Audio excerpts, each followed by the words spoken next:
사람을 창조하실 때 하나님의 형상과 모양대로 창조하셨다 그랬습니다. 그래서 하나님께서 만약에 하나님께서 혼자 그 위대하시고 크신 분이 혼자 그냥 가만히 계셨다면은 하나님은 누구한테도 하나님이 아니요. 근데 하나님께서 그가 이제 세상 만물을 다 창조하시고 또 자기를 찬송하고 자기를 잘 섬기게 하는 그런 하나님을 닮은 형상대로 사람을 창조하셔서 하나님과 같은 인격, 공유적 인격을 갖게 하신 겁니다. 그래서 하나님과 같은 그런 성품, 그런 인격을 갖추게 하셔서 하나님을 찬양하도록 그렇게 사람을 만드시고 또 그 사람으로 하여금 하나님께서 만드신 이 세상을 다스리도록 그렇게 하나님이 하신 겁니다. 그래서 우리가 세상 만물을 통해서 그걸 통해서 하나님을 찬양하고 하나님을 경배하고 하나님을 잘 섬기면 하나님께서 그렇게 기뻐하셔서 우리에게 엄청난 복을 이렇게 주시는 겁니다. 지금도 하나님께서 계속 그 복을 멈추지 않으시고 날마다 이렇게 좋은 태양빛이 아침이 되면 태양빛이 밝게 비치게 하시고 또 때로 땅이 메마르면 비도 주시고 얼마나 좋아요. 하나님이 이런 큰 축복 속에 살도록 하나님께서 사람을 이렇게 당신의 형상과 모양으로 만들어 주신 겁니다. 그런데 인간이 이 하나님의 엄청난 축복을 받고도 타락하게 되었어요. 아담과 하와가 하나님을 거절한 거예요. 사탄 마귀가 그 아담과 하와를 꼬이니까 그게 한동안 네가 하나님같이 된다. 그러니까 그게 이제 저도 하나님같이 되고 싶어가지고 이와 같이 선할 것을 땀으로 인해서 타락하게 된 겁니다. 그래서 이제 사람이 타락하게 되자 자기 욕심이 가득 채워집니다. 그래서 인간의 육체적인 욕심이 누구나 다 있지 않고 어린아이들도 애들 아직 이제 막 태어난 애들에게는 욕심이 많지 않고 그래서 자기의 그 욕심을 채우기 위해서 하나님을 거역하게 됩니다. 그럼 오늘 여기 이 로마서 1장 21절 본문에 지금 기록이 안 됐는데 좁아서 기록이 안 됐는데 이렇게 말하고 있습니다. 하나님을 알되 하나님을 영화롭게도 아니하며 감사하지도 아니하고 오히려 그 생각이 허망하여지며 일어난 마음이 어두워졌나니. 그래서 이것을 현대어 성경에 의역으로 이렇게 잘 번역이 되었어요. 아주 쉽게 이 현대어 성경을 제가 읽어드리겠습니다. 그렇습니다.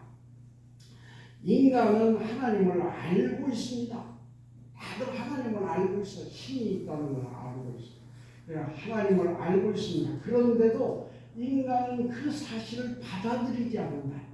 하나님을 알고 있는데 하나님을 받아들이지 않는다. 하나님께 예배드리기는커녕 날마다 하나님께서 돌보아 주시는데도 날마다 하나님 우리를 돌봐 주시지 않아요. 그런데도 감사조차 드리지 않습니다. 오히려 그들은 이제 하나님이 어떤 분이며 또 인간에게 원하는 것이 무엇인지에 대해서 어리석은 생각마저 품고 그 어리석은 생각이 아둔해져서 분별력조차 잃어버렸습니다. 이렇게 이 말씀 21절을 이렇게 번역했어요. 분별력을 잃어버리고 이제 점점 악하여 아둔해져가지고 우상을 만들고 그것을 섬기게 된 것이다. 그래서 오늘 여기 본문에 보시면 이제 인간이 타락의 길도 걸어갔는데 먼저 영적인 타락을 말합니다. 그래서 23절에 23절에 보시면 바로 앞절 23절에 썩어지지 아니하는 하나님의 영광을 썩어질 사람과 새와 짐승과 기어다니는 동물의 우상으로 바꿨다. 하나님을 세상의 새나 짐승을 이런 것으로 만들어가지고 하나님보다도 이것을 더 섬기게. 얼마나 어리석습니까? 어리석지. 뱀을 섬기고 새를 섬기고 이 사람이 이렇게 어리석어. 그리고 오늘 여기 본문 25절에 보시면 이렇게 말합니다. 이는 그들이 하나님의 진리를 거짓 것으로 바꿔서 피조물을 조물주보다도 더 경배하고 섬기며 주는 곧 영원히 찬송할 이시로다. 아멘. 자, 피조물을 조물주, 창조하신 그 창조보다도 더 섬긴다. 얼마나 하나님이 정말 힘드시겠습니까? 얼마나 힘드시겠어요? 하나님이 창조하셨는데 창조주 그 하나님을 섬기는 게 아니라 사람보다도 못한 거, 아무 힘도 없고 사람보다도 아무 질도 없고 우리 인간보다도 훨씬 못한 것을 사람이 그것을 섬기고 있으니 진짜 하나님이 얼마나 애쓰는지. 여러분 자식들이 엉뚱한 짓은 그냥 팍 한번 이렇게 벌려주고 싶죠. 이렇게 사람이 그냥 완전히 하나님을 배반하고 있거든요. 그래서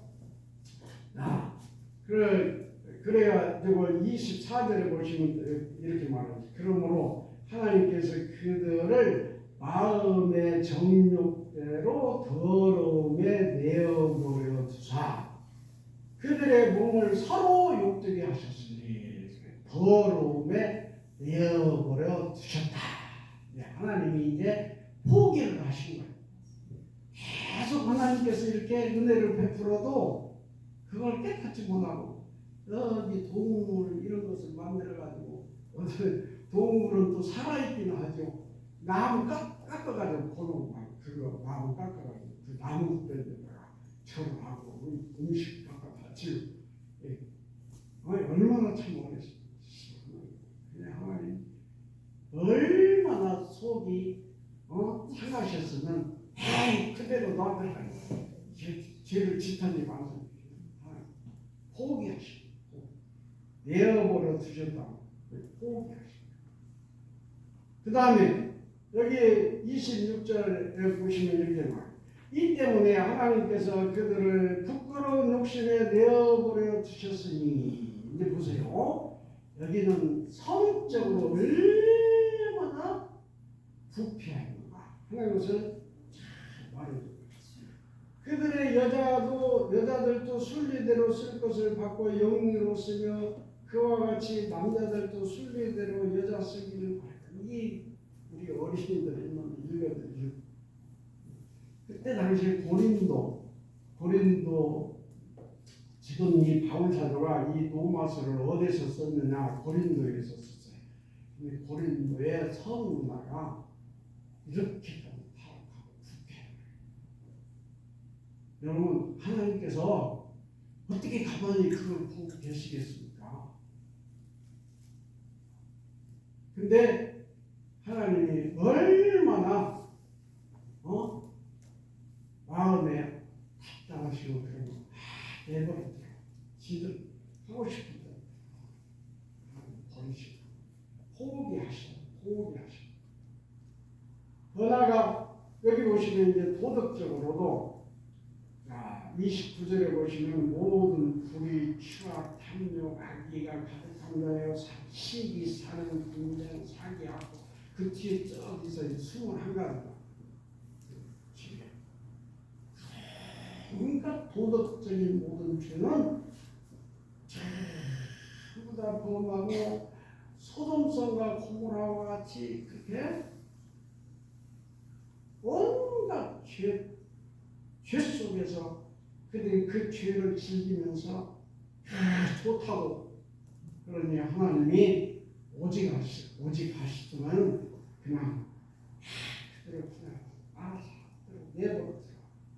이 내버려 두다는 말이 파라디돔이라는 그런 헬라어인데 이 뜻은 뭐냐? 우리가 기억하시기 쉽게 말씀을 드리면은 이 똑같은 단어를 어디에서 사용했느냐? 예수님을 십자가에 못 박히게 하기 위해서 바리새인 대제사장을 비롯해서 바리새인들과 서기관들이 예수님을 잡아다가 자기들 지배하는 로마 총독에게 갖다가 넘겨준 겁니다. 똑같은 단어를 그렇게 썼어요. 그래 하나님께서 내버려 두셨다는 것은 너희들이 죽든지 말든지 알아서 하나님께서 버려두신 거예요. 더 이상 막 간섭하지 않겠다 하는 거예요. 버려두셨다. 근데 우리가 쉽게 이 말씀을 오해를 합니다. 하나님이 그냥 쉽게 버려두셨다 그렇게 생각해요. 여러분 이 말씀을 누가 이 프랑스 사상가 그 계몽주의 사상가 볼테르는 이 말씀을 어떻게 해석했느냐면 자 봐라 로마서 지금 1장 여기 23절에 보시면 하나님 버려두셨다고 했지 않느냐. 하나님이 세상 만물을 다 창조하시고 하나님 인간이 살 수 있게 다 만들어가지고 하나님이 이제 간섭하지 않는 거예요. 더 이상 간섭하지 않고 너희들 마음대로 살아라. 성경에 그렇게 내버려 두셨다는 말이 그런 의미다. 그렇게 해석해가지고 여러분 그 18세기에 그 기독교가 이 유럽에서 얼마나 큰 타격을 입은 그때 이 볼테르는 모든 국민들에게 많은 사람들에게 사상적으로 많은 영향을 미쳤던 사람이에요.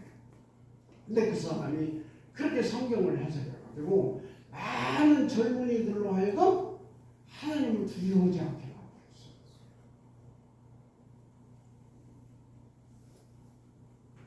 타락의 길을 열어준 거예요. 우리가 이 말씀을 해석을 잘못하면 그럽니다. 볼테르와 같이 그렇게 해석합니다. 근데 그게 아니요.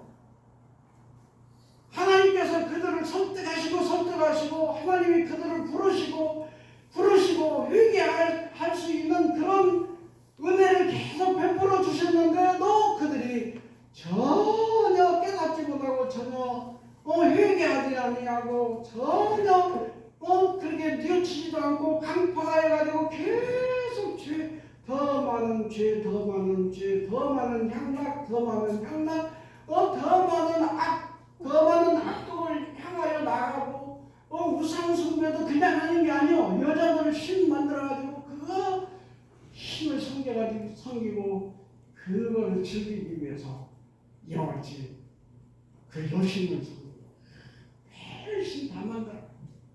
그러니 하나님께서 타락한 것을 그냥 더 이상 간섭하지 않는다. 포기를 말하는. 여러분 우리가 그러지 않아요. 성경에 보시면 지금도 하나님은 우리를 부르시고 이사야 1장 18절에 보시면 그때 당시에 얼마나 이스라엘이 부패하고 타락하였습니까? 히스기야 왕의 아들, 히스기야 왕의 아들이 왕하면서 성전에다가 막 우상 숭배와 바알신을 섬기고 성전에다 들여놓고 바알신을 섬기고 온갖 잡기를 다 했어. 그런 시대 때도 하나님께서 뭐라고 말씀하셨느냐? 이사야 1장 18절에 보시면 여호와께서 말씀하시되 오라 우리가 서로 변론하자. 너희의 죄가 주홍 같을지라도 내가 눈과 같이 희어지게 할 것이고 기름같이 붉을지라도 양털같이 희게 되라 라고 말씀하셨어요.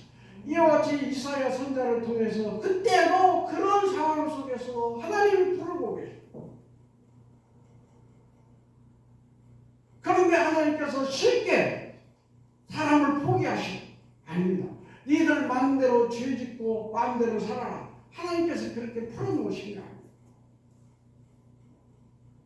여러분 예수님께서도 그렇게 말씀하셨죠. 마태복음 18장에 보시면 양의 비유. 한 사람이 양 100마리가 있는데 한 마리를 그 중에 한 마리를 잊어버렸으면 그 양을 그냥 두겠느냐 이거. 찾을 때까지 찾는다. 찾을 때까지 찾는다. 이와 같이 이 작은 자 중에 하나라도 잃는 것은 하늘에 계신 너희 아버지의 뜻이 아니냐. 끝까지 하나님이 찾으시고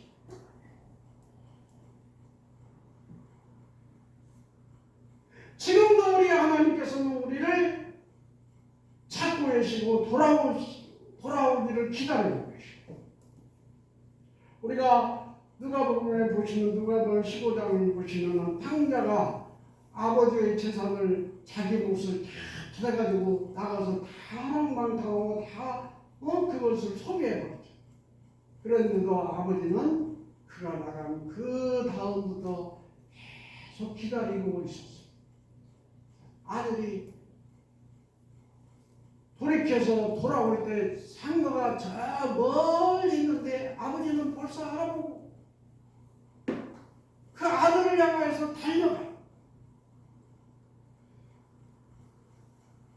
성경은 이렇게 기록하고 있어요. 이에 일어나 아버지께로 돌아가니라. 상자가 이렇게 돌아왔다. 아직도 거리가 먼데 아버지가 그를 보고 측은히 여기어 달려가서 목을 안고 입을 맞추니 아버지는 그 아들을 돌아오기를 기다려요. 이게 아버지의 심정이에요. 오늘 또 하나님은 우리가 그의 앞으로 돌아오기를 원합니다. 우리가 어떤 죄를 범하였든지 하나님은 그에게 돌아와서 아버지 저 죄인입니다.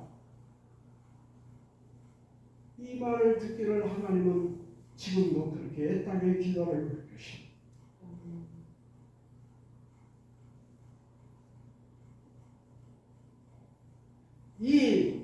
여기 버려두다 이 말을 신학적인 용어로 유기라는 뜻입니다.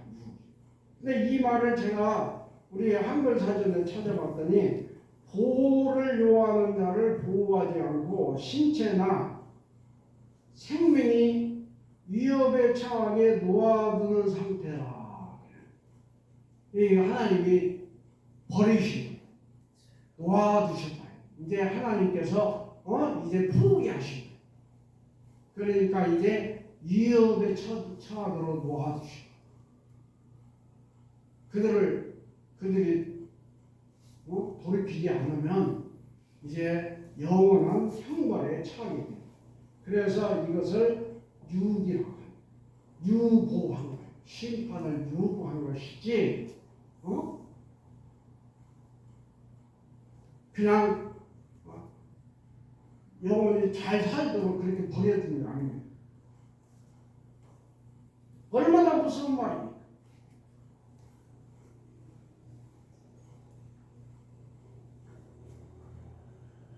그러나 여러분 그 중에도 하나님께서 그들 중에도 하나님께서 버리지 아니하시고 은혜를 베풀지 않았습니다. 이런 사람들을 여러분 우리를 하나님의 선택받은 자다 이렇게 말해요.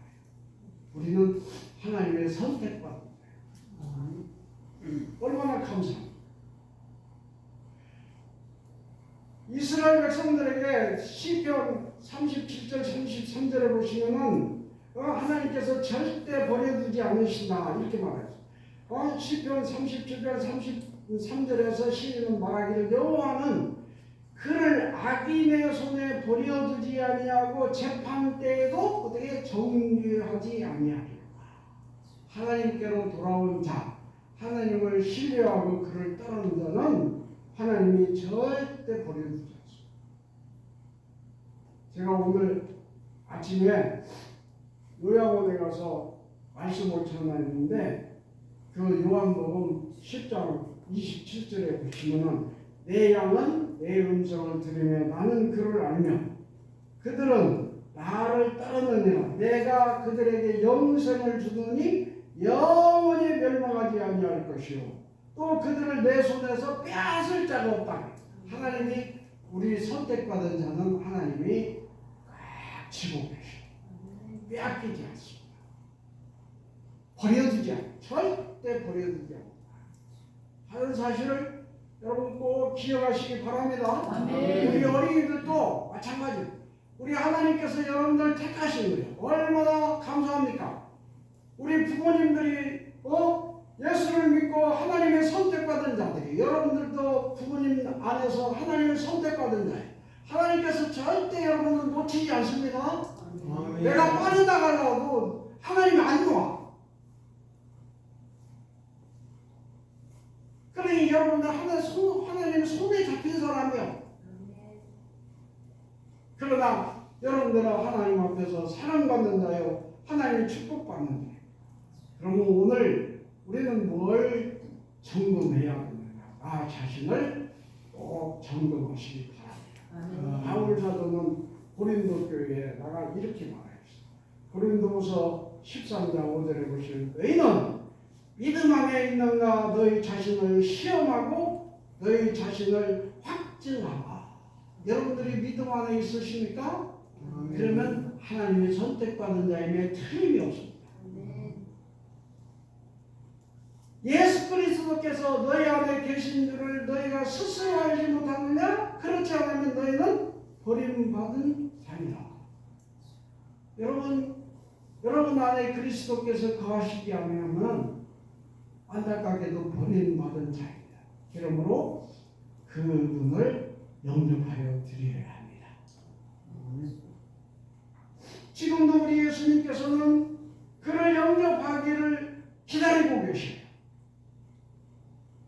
우리가 잘 아시는 요한일서 3장 20절에 보시면 볼지어다 내가 문 밖에 서서 두드리노니 누구든지 내 음성을 듣고 문을 열면 내가 그에게로 들어가겠다.